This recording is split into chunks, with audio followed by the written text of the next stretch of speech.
ఎందుకని ఈ విషయాన్ని నొక్కి చెబుతున్నానంటే ఇవాళ అంతకన్నా ఒక ప్రమాదకరమైన పరిస్థితిని ఆంధ్ర రాష్ట్రంలో చంద్రబాబు నాయుడు గారు చేస్తున్నారు. అదేమిటంటే మనకు రాష్ట్రం విడిపోయినప్పుడు ఒక ప్రత్యేక హోదా, అదేవిధంగా పోలవరం ప్రాజెక్టు నిర్మాణం మనకి ఇస్తామని విభజన చట్టంలో పెట్టారు. ఇవాళ నేను మనవి చేస్తున్నా, పోలవరం ప్రాజెక్టుని సర్వనాశనం చేసే విధంగా నారా చంద్రబాబు నాయుడు గారు ఇవాళ నిర్ణయాలు తీసుకుంటున్నారు.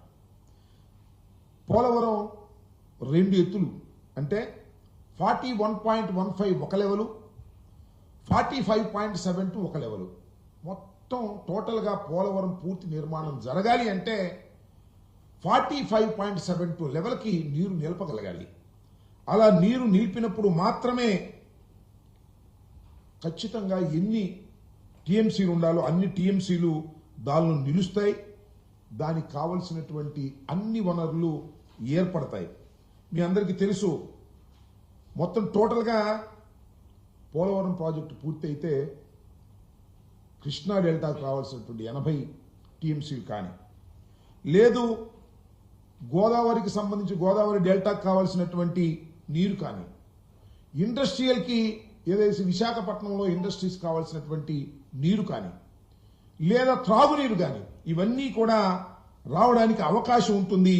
అది 45.72 లెవెల్ వరకు కూడా ప్రాజెక్టు నిర్మాణం చేసి నీరు నిలపగలిగితే అది సాధ్యమవుతుంది. కానీ దురదృష్టం ఏంటంటే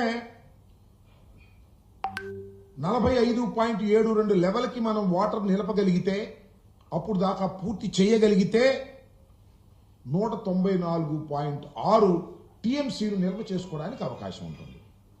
కానీ దురదృష్టం ఏమిటంటే చంద్రబాబు నాయుడు గారు అధికారంలోకి వచ్చినప్పుడల్లా అన్యాయం జరుగుతుందని చెప్పడానికి ఇది ఒక తాజా ఉదాహరణ. ఏంటంటే ఇవాళ 41.15కు మాత్రమే కేంద్ర ప్రభుత్వం నిధులు ఇచ్చేందుకు సిద్ధపడింది.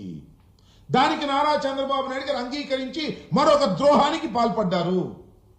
ఇది ఇంతకు ముందు కూడా చెప్పాం మేము చాలా సందర్భాల్లో. నేను ప్రత్యేకంగా చెప్పాను. ఇవాళ జలశక్తి వార్షిక నివేదికలో చాలా క్లియర్గా ఇచ్చారు.